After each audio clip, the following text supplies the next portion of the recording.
Are we live? Okay. High vibrations. Sweet babies.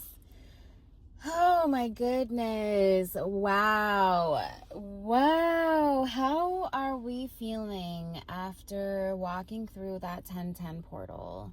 Friends, I feel delightful. I feel delicious. I felt initiated, called to make decisions that seemed a little outrageous or crazy to just about anyone that you'd ask, but felt so right and resonant in my soul.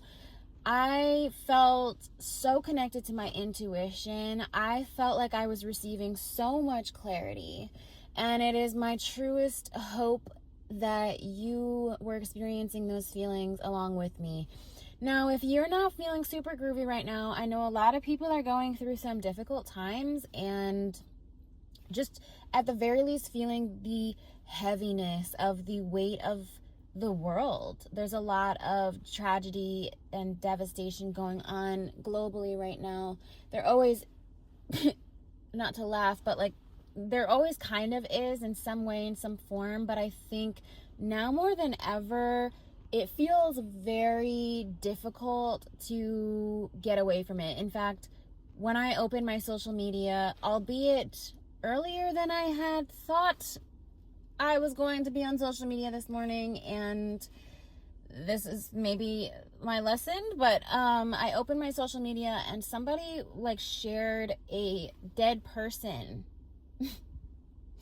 Not funny, horrible, tragic, not great, like very not great, but like the first thing I saw on social media. Immediately I closed out my app and I like put my phone down and I was like, well, I mean, I was not supposed to be on social media in this early hour anyway, but no.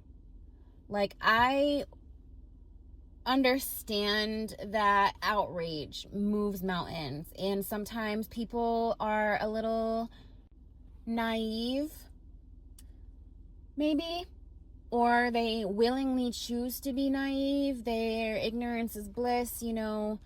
If I'm not seeing it, then it doesn't exist. But that is just really an ungrounded way of living in life. I think it's very important for us to all have social awareness and for us to also have, you know, global awareness, what's going on our planet. However, we don't need to be overexposed to it on a regular basis either. And I think that is the detriment to this very powerful tool that we all have access to pretty much these days, which is, you know, the social medias and just access to information of things that are at our fingertips at all times. That is a gift, that is a tool, but it also can be used at a detriment, and it can be used as a device against people as well. And it's all about discerning how to use this tool. Interesting that this is how I'm sharing this message right off the bat. Not exactly what I was feeling into, but it feels resonant, and I think I'm going to transition into the actual message I wanted to share in a very interesting way. So, as always, bear with me. If you are new here, my name is Hannah, aka Bunny, on the socials, the web spaces. Yeah.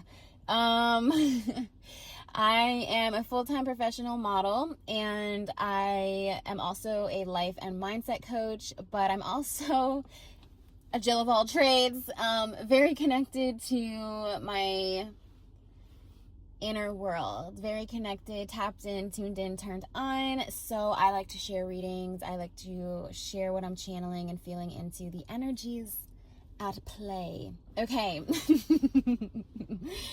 And they are playing. Okay, like playing. 444 is showing up to let us know that we are divinely protected and connected. And if you have not listened to the Saturn and eclipse reading that is on my channel, I highly recommend, because I feel like many collective has found themselves listening to that audio, and I have gotten some good feedback from my readings, so hopefully you find something juicy and insightful in there. Let's see, moving forward, I definitely feel like there has been something bugging you, getting in your face, something about the face. It's very interesting. Maybe even just the concept of showing face. You have heard me say it before if you've been listening to my readings, like protect your energy, right? But that does not mean to hide yourself. And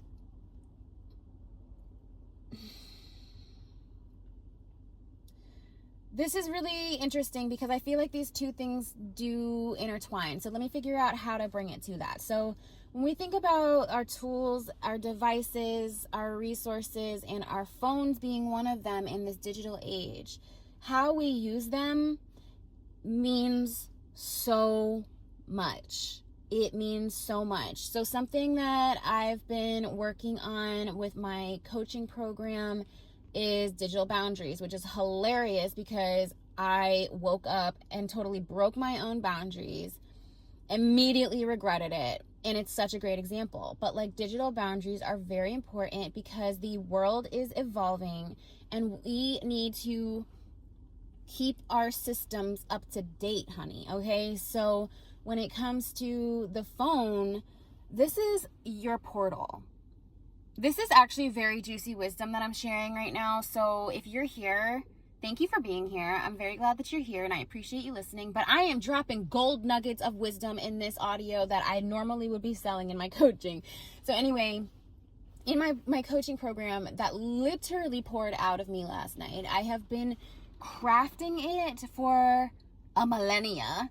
And this is my second program now that I have built from the ground up. And the first one went exactly the same way. I had it structured. I was like, okay, this is what I want to do. This is how I want to do it. I want it to talk about these topics. And I was mapping it all out. And it felt like that took so long. Like, it was just this bubbling up of ideas that were just like formulating and coming to life.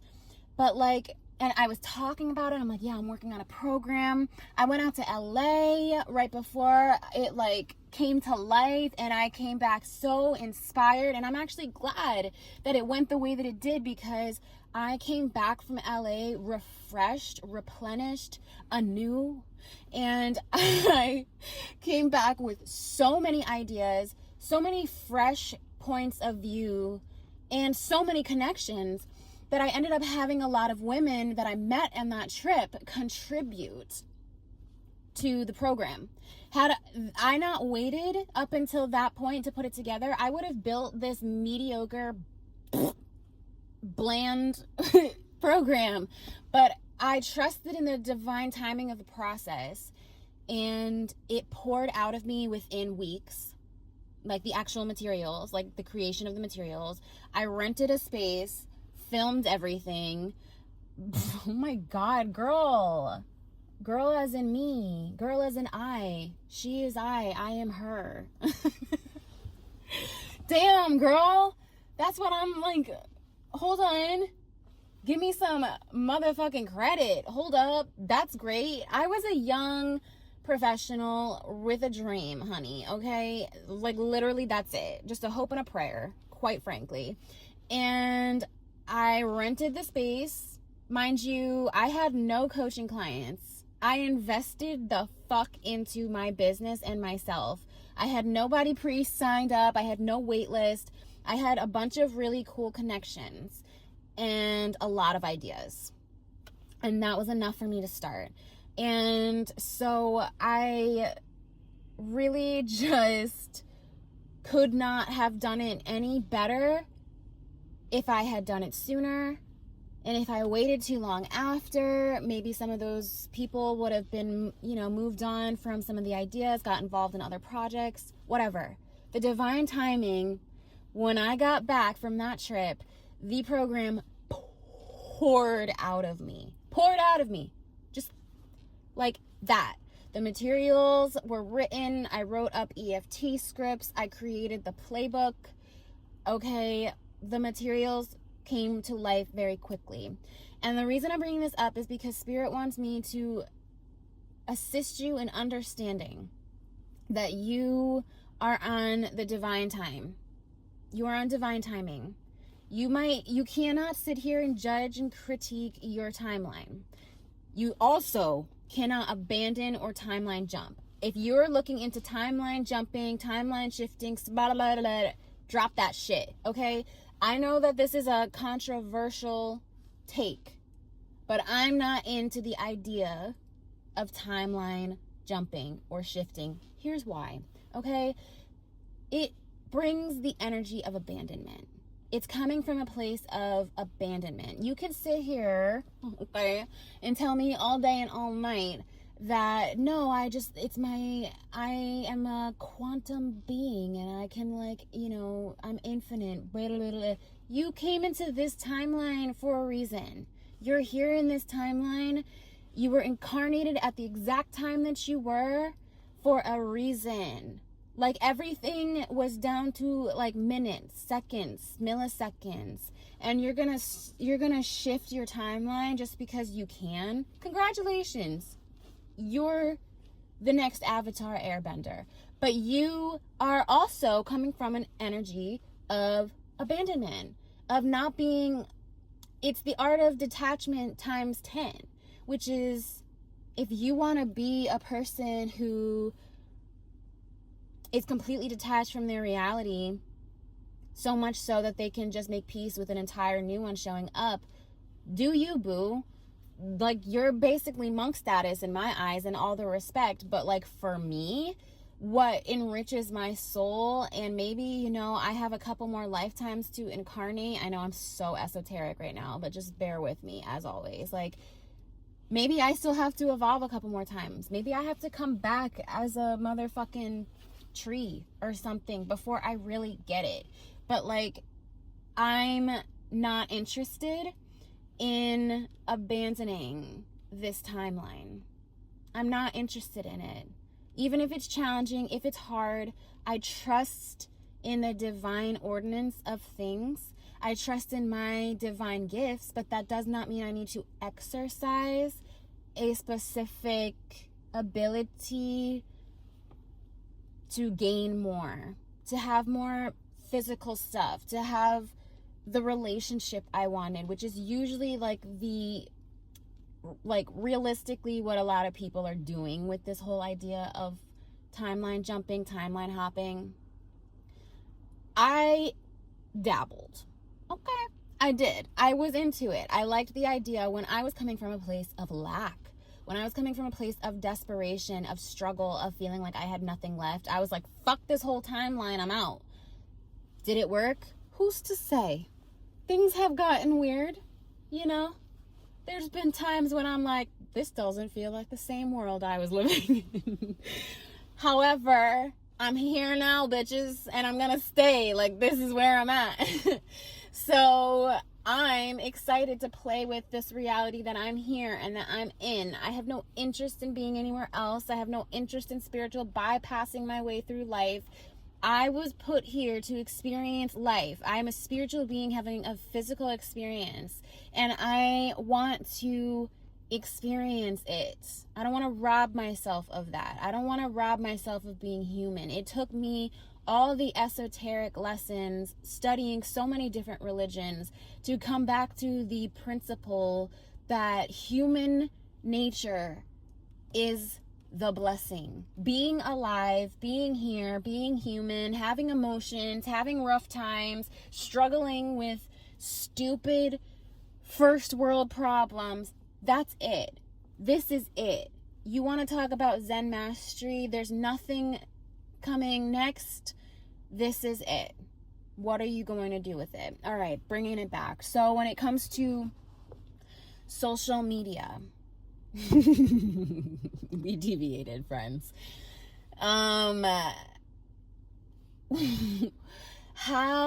are you using this tool, right, as a portal. We love portals here, pearls and portals, baby. We love the physical. We love to feel like the world is our oyster. We are the pearl in the equation, honey. So much value, naturally made. Ooh, yes, gorgeous. And portals. And the mysticism, and the spirit, and the soul, and the yes.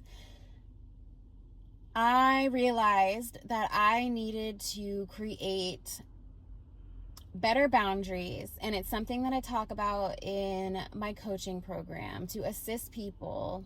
Oh, okay, I'm bringing it back. Okay, thank you, Spirit. So, yes, it poured out of me. I was like, cell phone, social media, help me get back on track. Where am I? I just went down my own portal right there. That program poured out of me, and the same thing is happening with this one. And it is very much around how to be a spiritually soul-led creator of your own life. Okay, now a lot of people will tell you that to be a creator these days, you have to be online, you have to be creating content, you have to be showing up as a brand. And if you want to be doing that in this world where a lot of people want to be doing that, you have to do it with might. You have to do it with heart. You have to do it with soul. I'm sorry. There's no way around it. You have to do it with soul. So that's what I am really working on and crafting some really fucking groovy materials around for coaching clients. And it poured out of me. And what I felt in this pouring out of me last night was like, holy shit. I stressed out about like, oh my God, I don't have the materials done, but I've been telling a lot of people, you know, like, I'm gonna do this thing, and people are kind of like, hey, are you gonna do this thing? And I'm like, oh my God. It created like this resistance and pressure. Like, more people were interested, and for whatever reason, ADHD maybe, I was like, oh my God, there's a demand. I should wait. I should not do it. But I trusted in my creative journey, my creative process, because intuitively, deep in my soul, I knew that there was more conversations I needed to have. I knew that there was more experiences that I needed to overcome or withstand or go through just to gain sheer know-how, just to do it myself first. Because one thing about me is I'm not going to preach anything or tell clients to do anything that I'm not actively doing and seeing results in myself. And it takes time to do things and see results, which is why this program has been cultivating a life of its own for quite some time. And I know that I am going to, quite frankly, birth this thing into reality, and it will start to take shape and take a life of its own. There will be a time when I will have to loosen the grip and ask for others to step in, and it will evolve, etc., etc. And excuse me. Ooh, yes. So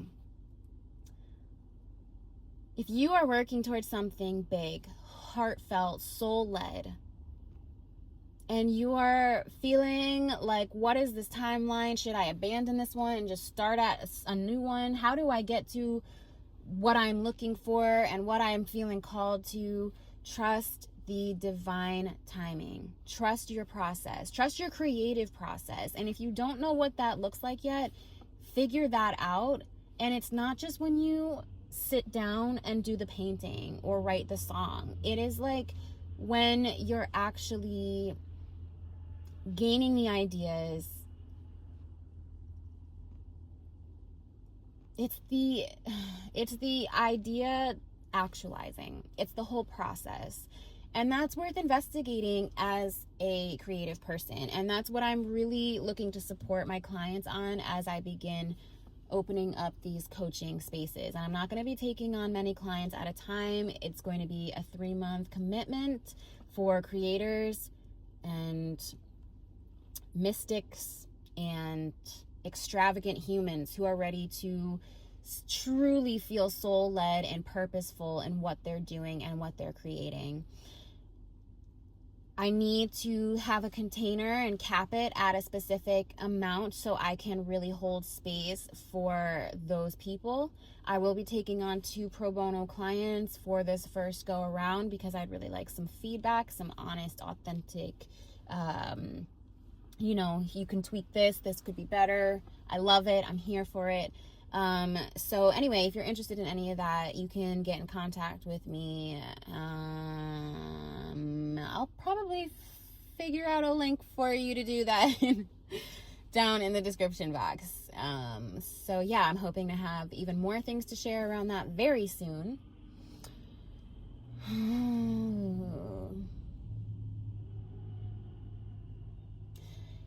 But bringing it back to what I also wanted to speak on, trust your divine process, connect to yourself, trust that the more connected you are to yourself, the more fun that you have, the better the results, the more inspiration, the more enthusiasm you can bring to your projects.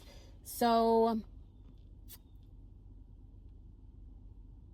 I really feel as though learning that my phone was a portal was really a huge game changer in not just my business. Well, that was like everything for my business, right? Like, and I started using it as a magical tool because it literally is. Like, the phone is a manifestation, and like each mechanism inside was crafted by like a very diligent mind who had to test and research and experiment. Like, get out of here. What? No way. Like, get real. That's how I feel about like so many things that are just beyond my comprehension. Magic. It's the only explanation. So when I started using my phone as a black mirror, that's what it literally is, and realizing that it was going to reflect back at me the exact energy that I am putting out, it also amplifies that energy. And if it's coming from lack, if it's coming from insecurity, if it's coming from a need of validation, if it's coming from whatever, you're going to go into a portal of that. Okay, so you really need to understand. I'm feeling called to speak on this. I don't really I don't pick and choose where these things go. I just do what I feel into. And it's time, okay, yes, as listening to myself back on these audios as I'm channeling is so cool, because I'm like, yes, the download just hit me, and I'm getting where spirit is guiding me, and I have to just trust that process. Exactly. I just have to trust that process, not knowing exactly where it's going to go next or how it's going to land, but trusting that there is a message and that it's insightful and that it will be full circle and well-rounded. And I am just a conduit for this entire experience. Ooh, yes, mysticism. So,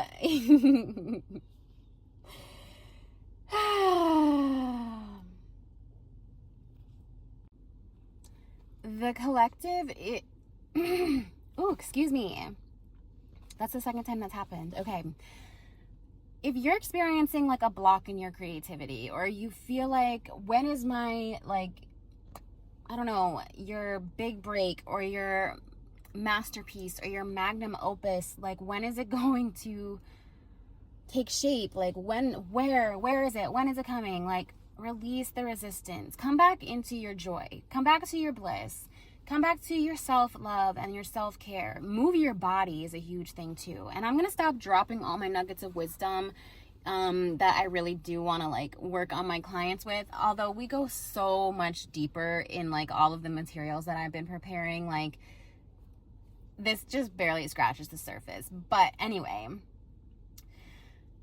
there is this collective energy of soul star center healing and opening that is really beautiful, and I'm really so grateful to be the one who's called to speak on this and guide others on this. And it's going to challenge us collective.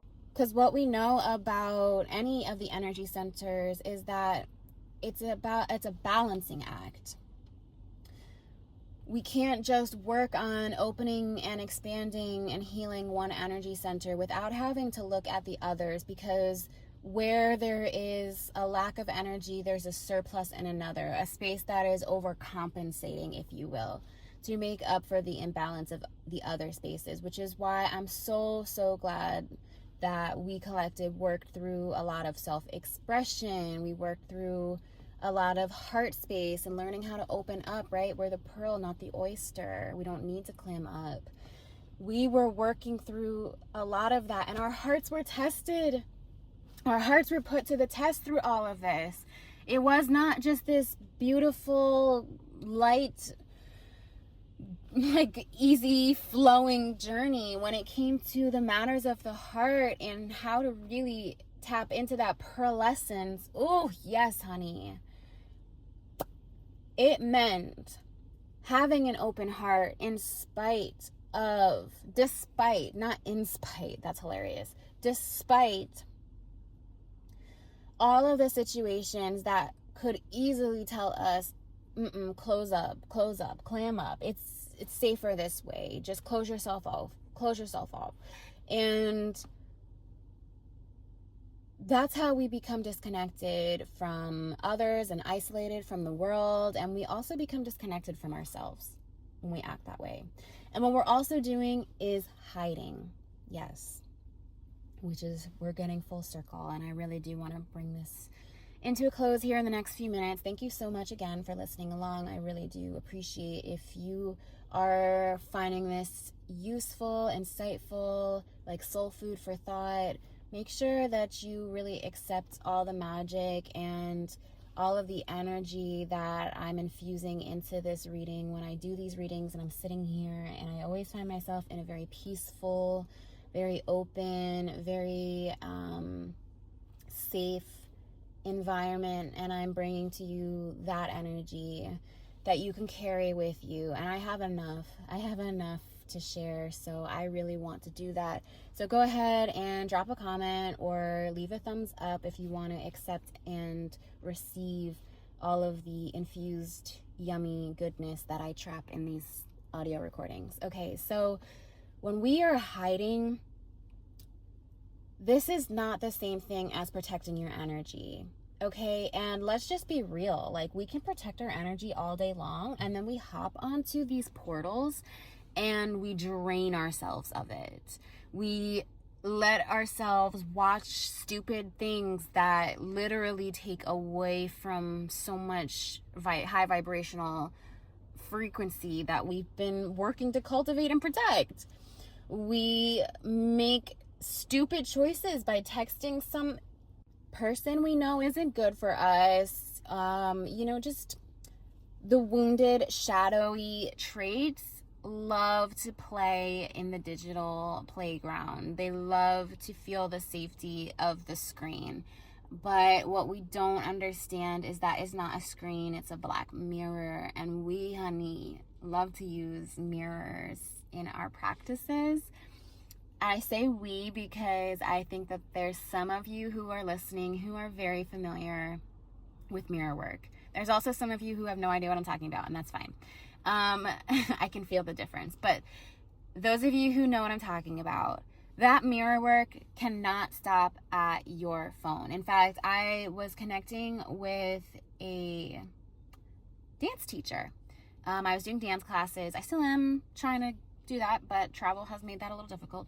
And we were just having these discussions about sensuality and like our different mediums and how I tap into sensuality using my version of a mirror, and she loves to tap into her sensuality, her movements, her fluidity, looking into the mirror of the studio floor. Mine is looking into the mirror, if you will, of a camera lens or of my phone. And she was like, I'm struggling with taking pictures and showing up as sexy as I feel when I'm dancing. And so that was my recommendation for her was, okay, you know how to do mirror work. You are using that mirror to tap into a reality, a world of confidence that you know you can hold and project. So bring that same energy to your phone. Okay, like you can use that same mindset and practice when you're taking pictures on your phone. And she said she did it and she loved her picture and she felt so sexy. And I love that, like love that. So the message here that I'm trying to bring is that you need to start looking at the very 3D things in your life, like your phones and your devices, as energetic tools. And when you're doing all of this work to protect your energy and you're doing all of this work to be in a high vibration, make good choices to align with your soul, that can't stop with your devices. But also, I don't know why I keep being drawn back to the idea of the device, but anyway, there is also this energy of hiding as well. I feel like they almost go hand in hand. Like some people use phones and social media as a way to hide and to like conceal their authenticity or their true selves. And let's just keep it a buck. Like as a performer, you can absolutely have a stage presence and a stage persona. And I talk about that in my muse coaching as well. But you have to understand when you're conjuring into that and when it's time to be in your authenticity. And if you're leaning into this stage presence, etc., do so mindfully. Okay, because again, are you hiding? What are you hiding? What is this energy of hiding? And there is a difference between protecting your energy. Okay, here's how it all ties together. And I'm going to leave it at this. When you are showing up on social media in an energy of inauthenticity, of hiding, of a not soul-aligned, soul-led persona, presence, if you're using it to mask your identity. Now, this isn't to say you can't have faceless creator accounts or you can't use a stage name, whatever. I did all of that, but I'm going to tell you, because I did all of that, that if you are showing up with the energy behind it of I don't want to actually be seen, there's parts of myself that I don't think are worthy, there's parts of myself that I would never want to be displayed on the public eye, so on and so forth, there's going to be this energy of hiding behind it. Now, that's not to say you can't have privacy. That's what the boundaries are for. But you have to actually structure out what this looks like and what this feels like, and do so from an authentic place, not from a place of hiding. Don't use your devices to hide your energy and then hope that you're going to have huge followings and huge counts of success, metrics, analytics like that blow up, because you need to be okay with your full self being seen. And that's a lot of heart space work, but it's also a lot of soul star work that we're going to be really feeling into and working with collectively, I think, through 1111 and 1212 portal. No ifs, ands, or buts, honey. Okay, well, ooh, maybe a little booty. I'm sorry, y'all. I'm on one. So anyways, when it comes to this energy of hiding, know the difference between protecting your energy and hiding your energy. Okay, making yourself small, trying to avoid being seen is not protecting your energy, you're hiding. And what happens is that eventually you make yourself so small, you hide yourself away so much that you get to a point where you look in the mirror and you don't recognize yourself because you are not living in your authenticity, in your truth. You are telling your spirit and yourself on a subconscious level that you are not worthy of being loved, accepted, and celebrated for who you are. You can absolutely leverage certain qualities of yourself. I always say when I'm like in my model mode that, and when I was definitely an online like content creator, subscriber platform creator, that I was an exaggerated version of real qualities of myself. And it was a place where I was able to amplify and have fun expressing these qualities that maybe I didn't always express on a day-to-day basis, but they were definitely there. They always existed within me, and I always was connecting to them in some way or somehow. And that's how I was able to build an authentic stage presence. Okay, there's a difference between just a false persona, alter ego, and having a stage presence. Okay, and I think it's safe for me to speak on this now after many years of being center stage. Okay, not a position I had really ever felt confident that I could take, but always felt drawn to, and I needed to bridge that gap. And now that I have, I want to help others do the same thing. So when you are looking to protect your energy, here's a few things I recommend. And I, again, go into this a lot further in the materials that I do with my coaching clients. Okay, so know the difference between hiding your energy and shielding your energy. Okay, most of the time when it comes to shielding your energy, it is practices that people would not even recognize. Like, you'd go about your day and you're just living and you're thriving, and people are like, how is she glowing? Like, how is he walking with his head held so high? Like, how you do that? So it is shielding your energy, not hiding your physical body, not hiding away parts of yourself, not compartmentalizing, none of that. What it is not making eye contact with people who are playing mind games or manipulation. Eye contact is reserved for those who are showing you respect. Ooh. I like that one. Shielding your energy is saying, hey, no, I need you to back up. You're in my personal space. Okay, that's your physical being, that's your physical energy, and that is also speaking on that shielding. Okay, but it's also things like visualizing your aura fully sealed, impenetrable, honey. Okay, she's a brick. Ooh, house. Yes, that is you and your aura, baby. Like, nobody's getting through that. They can huff and they can motherfucking puff, but they're not blowing your shit down because you are shielded. You are shielded. You can know that you're divinely protected and connected, but call on that. Ask for that. Speak on that. Know that. Know that is your truth and speak on it. Hey, I am divinely connected and protected, honey. I don't allow that fuck shit near me. And I worked really hard to create a space of peace and tranquility. So if you're gonna be acting like that, you gotta go. You know what I mean? Shield yourself. Protect your energy. Don't hide yourself away. Fawning, shrinking down, playing small, trying to be invisible, it works. That is real. You can do that. But who wants that?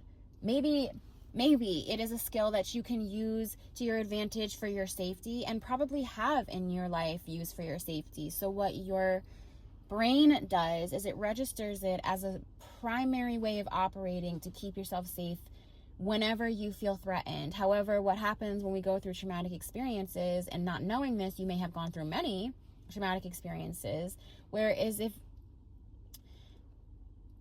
your nervous system is going to be activated. Okay, there needs to be some kind of step-by-step process of, hey, this is no longer in my brain as trauma. Now it's in my brain as a memory. And that is something that trauma therapy is super, super beautiful for. And I really highly recommend it. I could not be where I am without it. And that is factual. I think as a trauma-informed coach, you have to go through some kind of support system, experience, whatever, of moving the trauma through the brain to become processed as a memory, okay? Instead of experience that still brings up the same state and the same emotions, the same heightened activity within the body that makes your nervous system feel like it's constantly in fight or flight. Your body is not meant to be in that state. We are not in the wilderness anymore, baby. We never were, okay? We haven't been. We collective, I mean, we may have had some struggles. We may have had a rough upbringing, but we are living in a time and space in reality where we don't have to stay up to keep our tribe safe all night from saber-toothed tigers.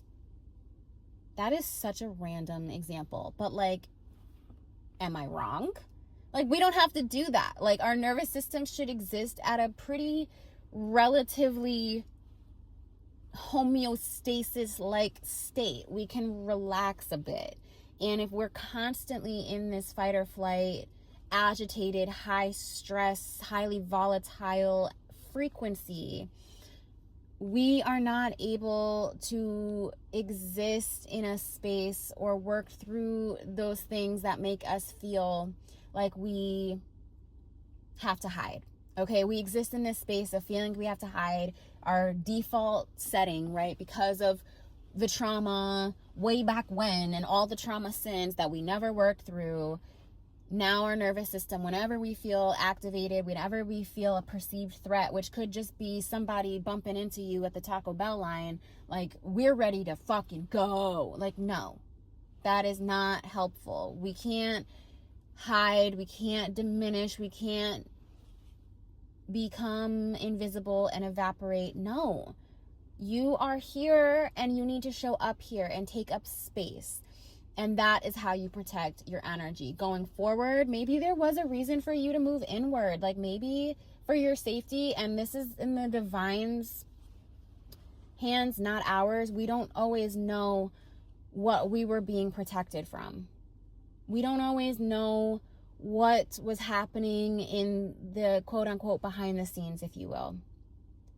We may have felt called to play small for a period of time, and instead of being frustrated with ourselves for doing that, we could just trust and believe that the divine was really setting us up for success in one space and really removing us from a place of pain or frustration, disappointment, trauma, etc.